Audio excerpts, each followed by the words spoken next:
you can have a piece of paper, or you can check off all the boxes, or you can go to all the websites and sign up for their programs. But if you don't develop relationships, it's of limited value because people do business with people that they know. Absolutely. Follow the Leader features dynamic women entrepreneurs in their journeys to becoming a success in business. This podcast is an inspirational space for entrepreneurs, future entrepreneurs, and thought leaders as they share their keys to success. I am Chanel Christoph Davis, the CEO and founding partner of the largest woman and minority-owned sales tax advisory practice in the country, Davis & Harmon, LLC.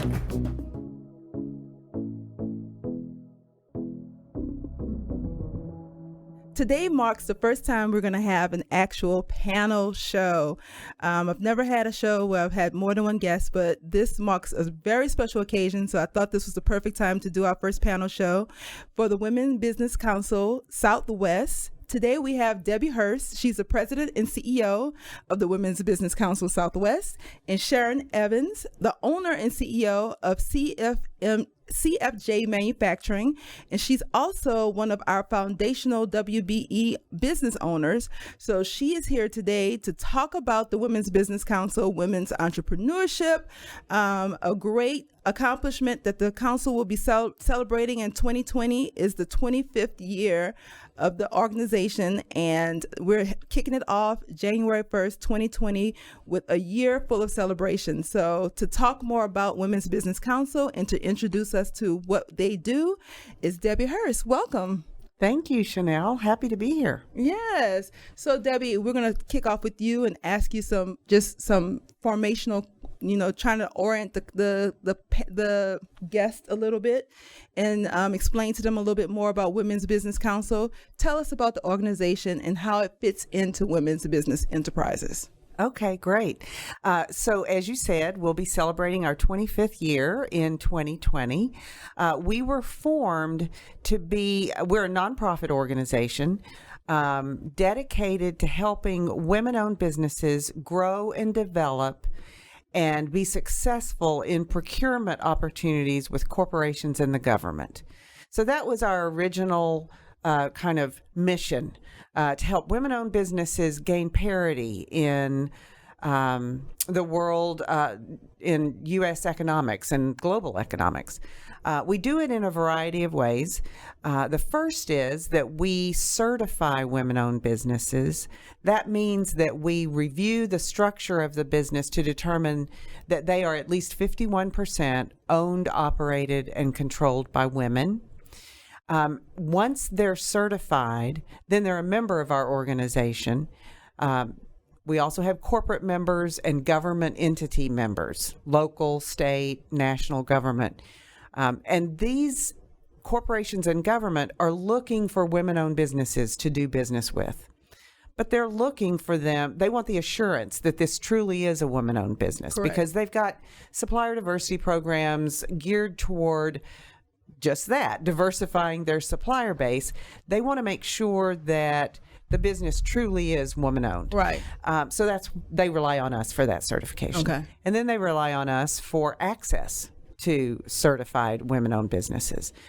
So that's what we do. We certify the business, and then we hold lots of events and procurement events, networking events, educational programming, all designed to help women-owned businesses grow, successfully compete for business, and also do business with one another.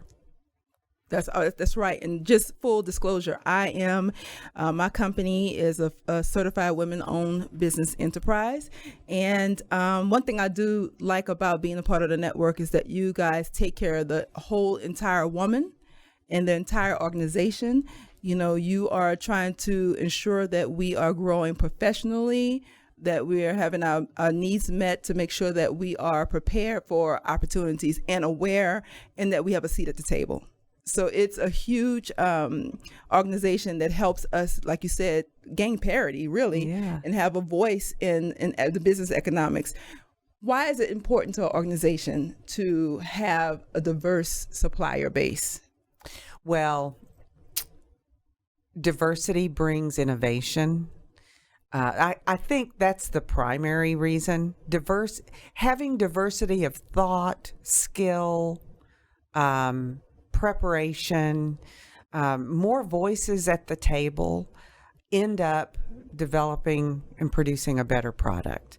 And so that's the primary reason. If we get stuck in a rut and are only doing business with one kind of business, then we're missing out on tremendous opportunities. That's one reason. Another reason is that corporations are interested in doing business with their customer base.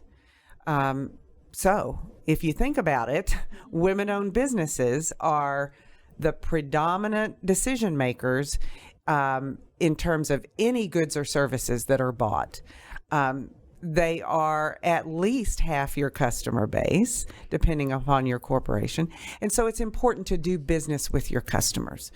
Corporations have long paid attention to employee diversity. Yes. But they also pay attention to supplier diversity because that really propels their product. And so it's just as important to get input from a diverse supply base as it is from a diverse employee base. Yeah, that's important. I'm glad you pointed that out because I think traditionally people are very familiar with diversity and inclusion from a workforce perspective and how they hire and how they source employees. Supplier diversity is kind of its own separate silo, very hidden in the process in the supply chain. A lot of people probably never even heard of that term, are familiar with that there are corporate initiatives that's solely focused on really diversifying their vendor supplier base. So I'm glad you made that distinction because I often I'm asked, what do you mean when you say the supply diversity? People they're not familiar with that push of the initiative at all. That's right. But it is a strong push. And so I think it's incumbent upon us to, hats off to you, Chanel, for focusing on this with your entrepreneurial listeners because so many of entrepreneurs are doing business, not direct to the public, but business to business, B2B. Business to government. Mm-hmm. And it's important to know that supplier diversity is huge in that space. And certification is your key to accessing those opportunities. So that's why certification is so important. Absolutely. And I think it's important now to introduce Sharon Evans to the conversation. Sharon, you are one of our, I would say, foundational members in our local RPO here in Dallas. You are definitely a leader and one of the WBEs that the membership looks up to. So I thought it was important to have you here to discuss the 25th because you are so much a formational part of why we've made it to 25 years. So thank you for all of your efforts. And I want to talk to you about your background and how you came to be a part of this network as well.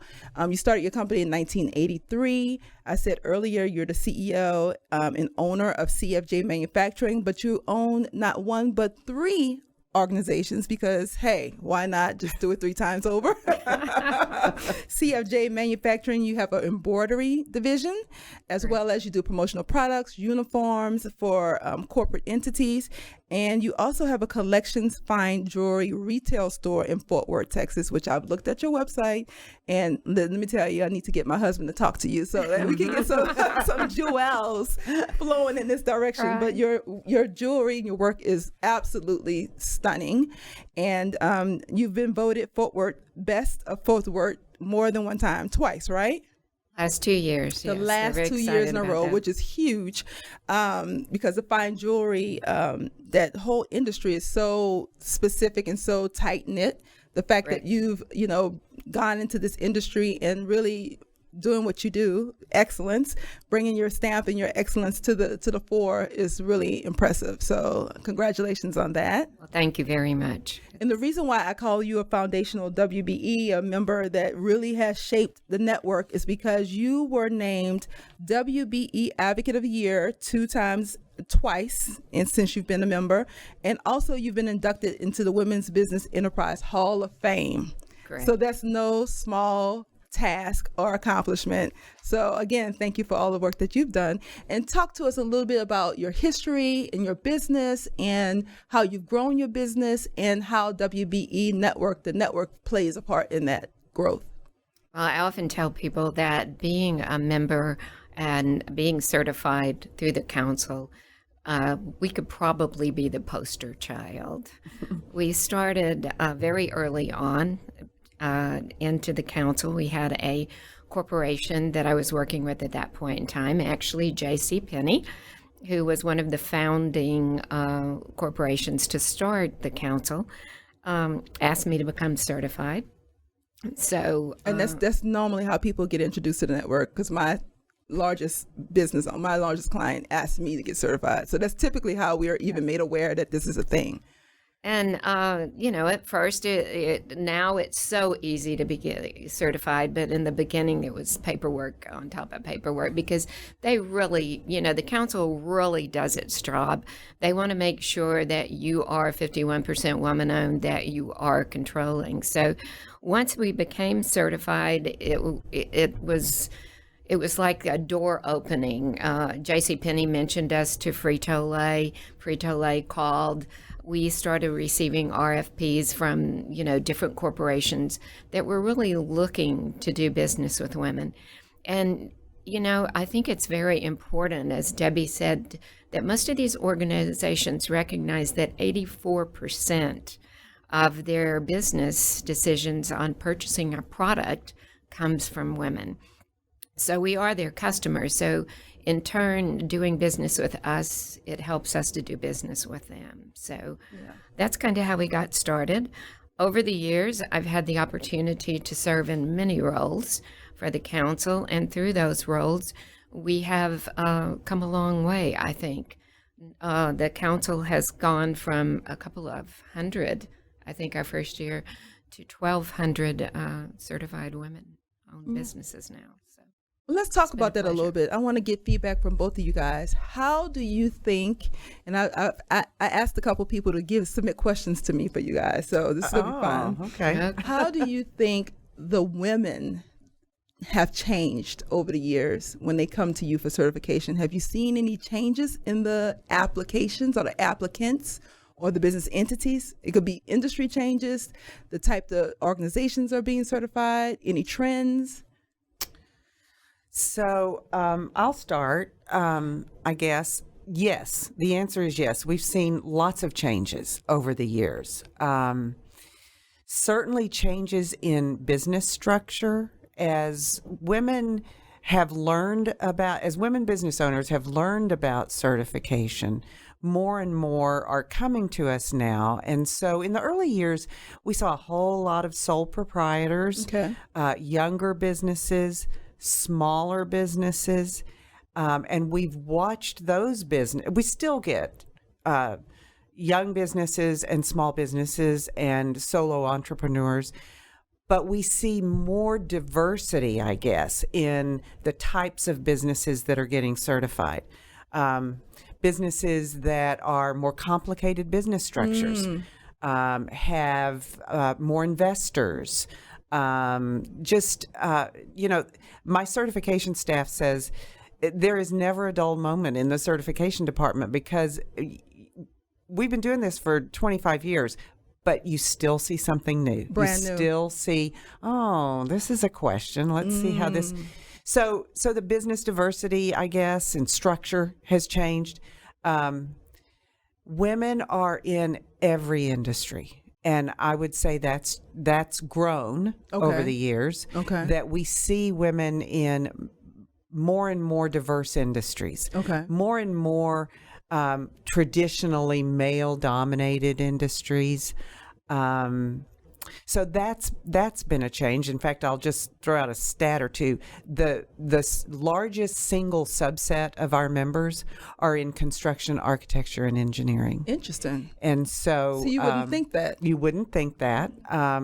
But we've got members from one-person consulting firms to multi-million-dollar, even billion-dollar businesses.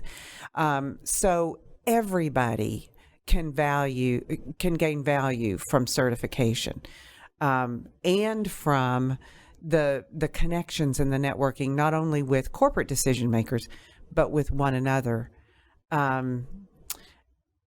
I guess we've certainly seen growth over the years. We have grown over the years. We started out just serving North Texas. And in fact, we were called the North Texas Women's Business Council. Okay. And as we grew, we took on additional territory and rebranded to the Women's Business Council Southwest. So we now serve a 4-state region. Wow. Central and North Texas, New Mexico, Oklahoma, and Arkansas, and have a satellite office in Austin. Yeah. Yeah. And I think that speaks to the power of the network and the power of the programming that you guys are putting on, because, we have events all throughout the week, several times a month, and people are flying in to attend these events. So they're seeing value and they're gaining information and insights that they're taking back with them. So I think that's a kudos to you and your team, that you guys are doing a great job with programming. Yes, because otherwise people wouldn't travel here for, a happy hour. Why would they do that? That's crazy. But they're actually literally obviously gaining a lot of value. So that speaks to how great the network is and how strong it is. Thank you. So what changes have you seen, Sharon? I think when you look back 20 some odd years ago when this council started, there were a lot of us younger, myself included. So there was a group of people who had started their businesses, and women owning businesses back at that particular time 20 years ago was not as much as the growth we see it now. Yeah, it's like an explosion right now. It's absolutely an explosion now, and a good explosion. But what we have found is those of us who were starting in the council have grown. Not only have we grown from our own companies, but we have grown in the knowledge to help those younger businesses coming into play. And I think that that's been very important, because we do a lot of interaction with young women wanting to start their companies. If they have a question, there's somebody that has an answer now. And I think that's very beneficial. Yes. So I've seen a lot of changes there. Yes. And networking is important. It is very important. 84% of my business comes from members that are within the council, both certified WBEs and corporations that are actively engaged. That's amazing. So it takes some time. But the avenues and the educational structure and the ability to get assistance is far greater now than it was 20 years ago. Yeah, I think the networking part is something that we should not, skip over at all, because, clearly people are being certified because they want a seat at the table and to have parity and get opportunities for federal and government contracts. But the networking piece is so strong as well. I can speak personally for myself. Walking into my first, WBE or national, there's a national organization as well that we fold into. And walking in and not knowing anyone and feeling so intimidated, which, may be a shocker, but I was like totally shy. I was like, oh my God, there's like 7,000 women here. Where do I begin? To now that I've been in a network almost 3 years, like the familiarity, like walking in and knowing folks and people speaking and waving. And now you guys know even my husband, and he's like, oh my God, people know me, So it's so comforting to have that network. I think as a small business owner or entrepreneur or really a owner of a corporation, a small business, you feel isolated at times. You don't know who to pick up the phone and call if you have a challenge or you have an issue come up. You can kind of feel alone, even if you're working with a partner. So I think, the extension of having that network and additional resources in your life that you can pick up the phone and ask a question to, I think is so valuable. And it's just a big part of the network that we don't really focus a lot on, but it for me is well worth the certification. So I'm so glad you said that. It is so true. Of course, certification is kind of the bedrock and is important to having that stamp. But boy, if you don't do something with it, if you don't take advantage of the network, it's going to be of limited value. And Sharon, for example, is just, for all of her time in the council, she's been a resource to other women-owned businesses. So that kind of mentoring, absolutely, from someone who's been involved from day one, has been involved really in every aspect of our organization regionally and also nationally. man, it's tremendous support for up and coming businesses. We can't do enough networking for our members, and it's because, you can have a piece of paper, or you can check off all the boxes, or you can go to all the websites and sign up for their programs. But if you don't develop relationships, it's of limited value, because people do business with people that they know. Absolutely. So take that certification, but then get involved. You have to be involved. And I think that women are, I've watched this for 25 years. We just help one another. Mm-hmm. The women in this network, we get it. Yes. are invested in one another.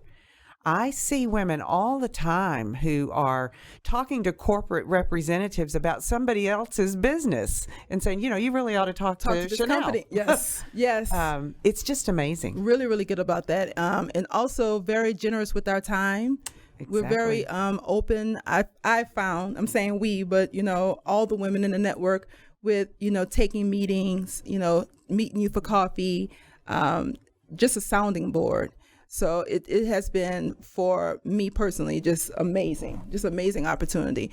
And I do get a lot of feedback from prospective WBEs, or people who are interested in being certified. They want to know, how do I get in? How do I fit in? It's overwhelming.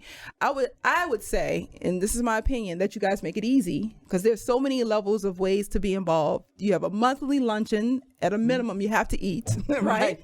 So you can just decide, for the first 3 months, I'm just going to attend the lunch, and start to meet people that way. It's a smaller, more intimate setting. And then you build your way up to more of the foundational, signature events. But you have to show up. I tell everyone that don't just get the certification and go back to your office. And that's so easy, especially when you're a small business, because you're overwhelmed. Sure. You're probably doing everything, including the payroll. You're probably taking out the trash. You're probably, you're doing every aspect of your business. So it's so easy to squirrel away and just kind of stay in the business. But you have to step out and go out and meet people in order to grow your business. So I think you guys do a good job of making that part easy. Thank you. Yeah. So what do you see? We are embarking on our 25th anniversary, which I think is phenomenal. Sharon, you are going to be our 25th anniversary signature WBE sponsor. Again, thank you. That's amazing. We're kicking off the 25th anniversary with our first signature event, which is the Parade of Stars. Yes. You want to talk to us a little bit about Parade of Stars? Oh, sure. This is my favorite event, by the way. Well, you know what? It's my favorite event. Yes. It is, because it's an evening of celebration. The Parade of Stars is held annually. It will be on February 4th, 2020 at the Omni Hotel. It's open to the public, so you don't have to be a member to attend. But during the event, it will start with a cocktail reception, seated dinner, awards programming. And so our WBE members, Women Business Enterprises, women business owners who've been certified by us, we call them WBE members. There's a little bit of an alphabet soup in this organization. So many of them will be honored for advocacy and outstanding business practices, as well as our corporate members who will also be recognized. So it's a great evening. It's the evening where the corporate executives come out for this event, whereas at a very procurement related event, we'll get buyers and procurement professionals. But at this event, we get everybody from within the corporation who supports the council. And so it's an evening of celebration. It's a great way to see what the caliber of this organization is, to really kind of see the influence that we have in our North Texas area as well as the nation, because we've got corporate members. We're fortunate to have many Fortune 500. We're very fortunate in Texas, located right here. Yes. And the vast majority of them are active participants in our organization. And so we've just got great opportunities to connect. And so we do that every year at Parade of Stars. This year, we'll just add an extra level of celebration. Glam. Oh, yes. Man. Celebrating 25 years of success and recognizing folks from throughout our history. And So it'll just be a great evening. Yeah, so we're going to drop, links to the website so that people can check it out. Great. Find out more about the organization as well, but also find out about Parade of Stars and some of the other signature events. You can go back and see kind of like the history of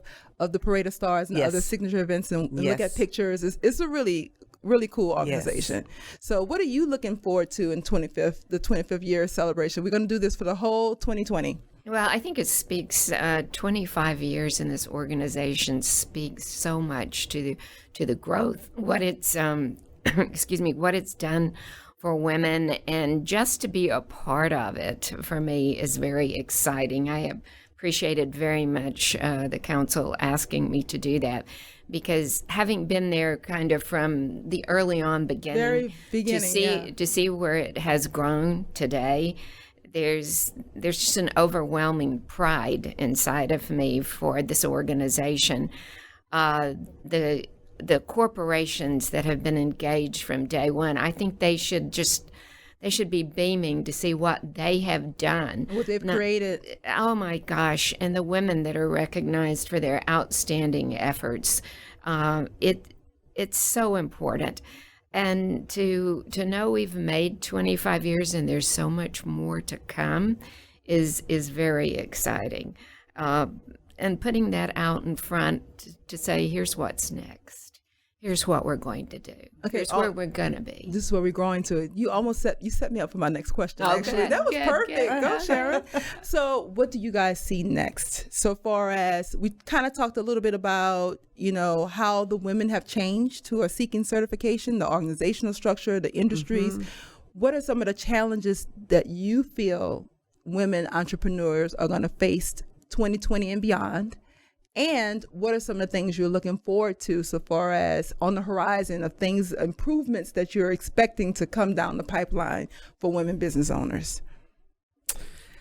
Oh, gosh. Women-owned businesses are amazing. They are, there is no obstacle too big for them. I've watched these businesses surpass all kinds of obstacles, and to get to where we as a group, all women entrepreneurs are just coming into their own, flourishing, I think. Yeah. Realizing that we have great input to provide. We deserve a seat at the table, and we're going after it. The other thing I see our businesses doing is locking arms with each other and doing it together. Yeah, looking at what would traditionally be a competitor and saying, hey, how can we work together? Maybe we can collaborate and expand our geography or expand our business offerings, new ways of looking at how to solve business. I believe that the whole economy and the business landscape will continue to change by leaps and bounds because of the way that women entrepreneurs work and think. Just like we talk about diversity is good for corporations, diversity is good for the economy. Yes. To have male-owned businesses and women-owned businesses working more and more together to just expand what we can do together. Yeah, because small businesses fuel the economy. We employ more than large corporations. 65% of the economy is driven by small businesses. That's exactly right. Yeah. And of that small business group, women are the fastest growing segment of small business in this country. We are almost 50% of the small businesses or privately held firms in the nation, growing at twice the rate of all companies. So we're a force that will continue to impact the way we do business in this country, and it's all for the good, I believe. So that's kind of a large general where we go from here. I think the sky's the limit. But I do think that we still face a lot of obstacles. a lot of obstacles in access to opportunities, in being taken seriously, in the belief that you really are running that company. I mean, there's still a lot of old-fashioned ideas about women-run companies and what women can do. So we have those things to overcome. We still have tremendous problems with access to capital that are outsized for women-owned businesses as compared to all small businesses. So I think education advocacy, working with our women partners in corporate America to just be more in the boardrooms and in the executive suites. We need more corporate women on corporate boards. Absolutely. Yeah. And we're making progress, but we have a long way to go there. Yes. I would say it's much easier to approach a company that has more women in their boardrooms when you are looking for an opportunity to work with them. But I think one of the biggest things that women as a whole have is we have a perseverance. We're fighters and we're survivors, and the working together to help each other solve solutions. I know a couple of weeks ago I got a call, and it was another woman-owned business, and she said, Sharon, I need to do this and this and this, and I don't know how to do it to get this contract. I said, hang on a minute.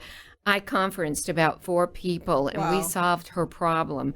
But the biggest thing that we do have trouble with right now is not always just getting to the table, but getting to the table and then getting the financial backing that we need for that growth.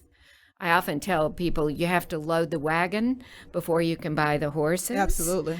But if you don't have the business, you can't employ the people. You can't scale, you can't grow. Absolutely. And it is a fight to get growth financial at this day and time, just an absolute fight. So I think we're seeing more of that. Banks are beginning to get involved with the council. They are becoming members. We are going to probably see a lot of women start banks because I think that is a need. Yes.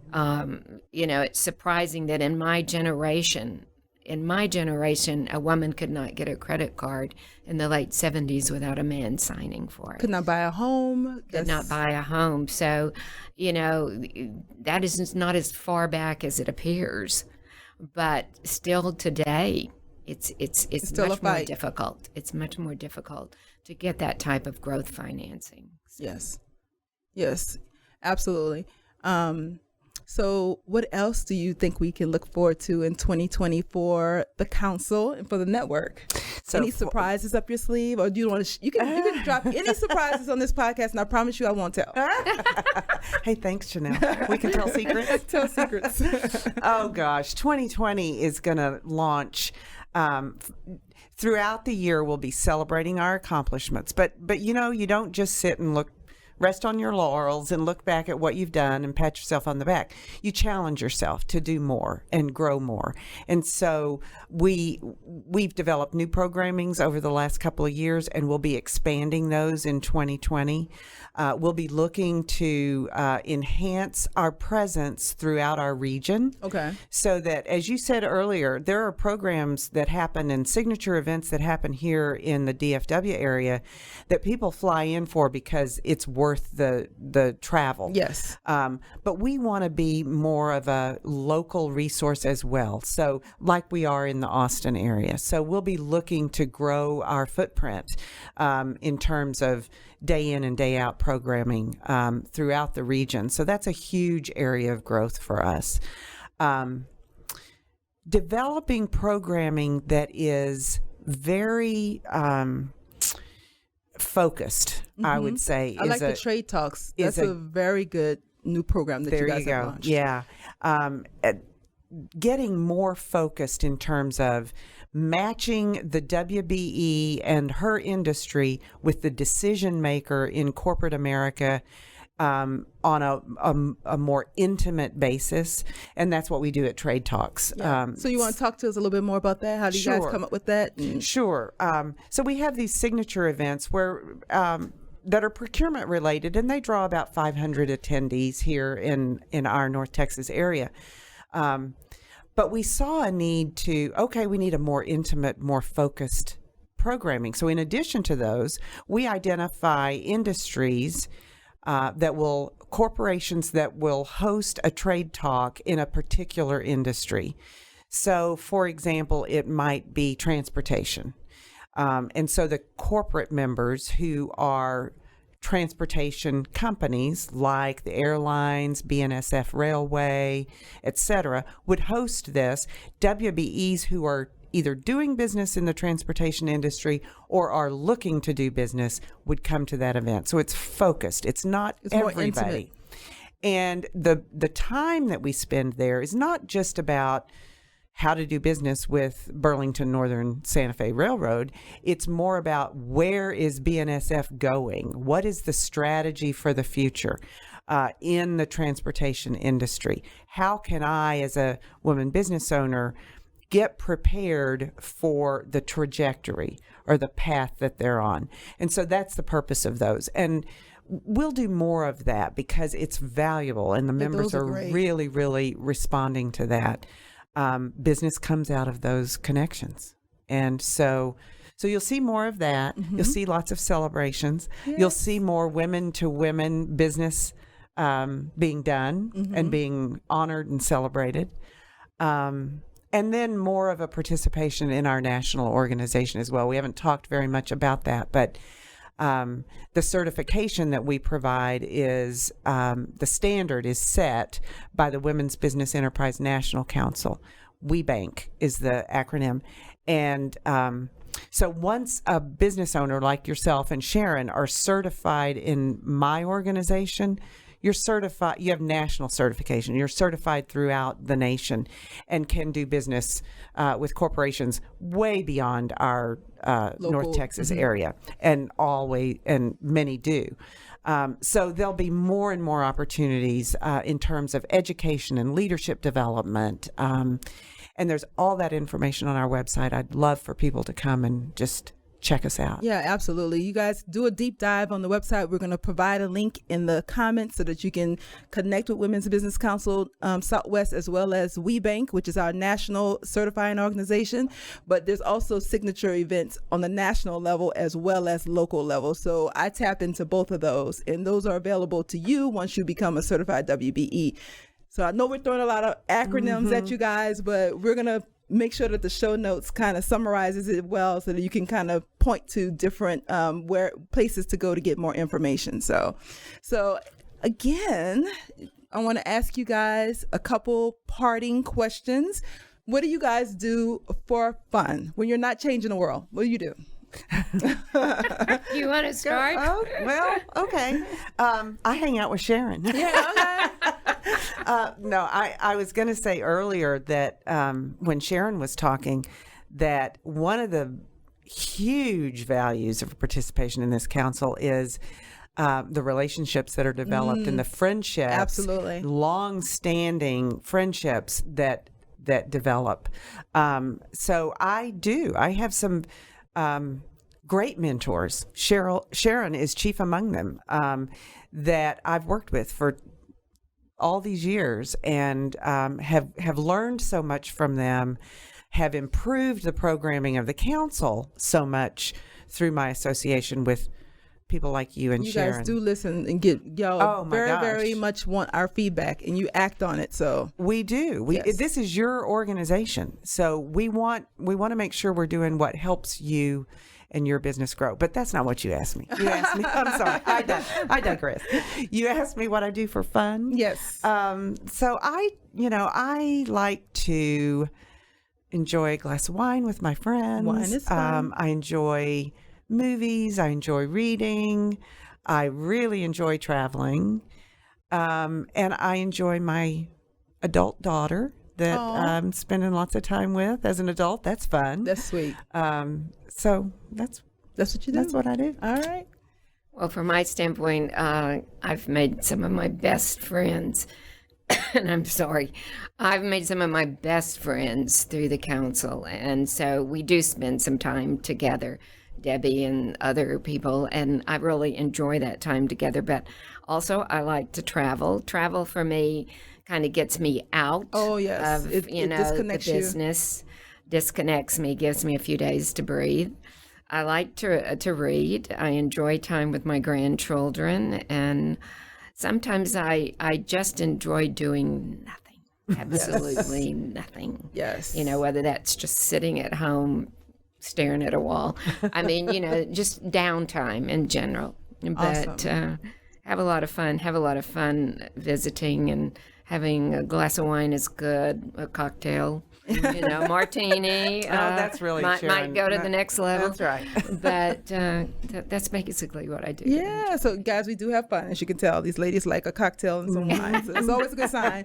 So, well, to close, I want to say thank you guys for spending this time with me and my audience and being such amazing guest leaders.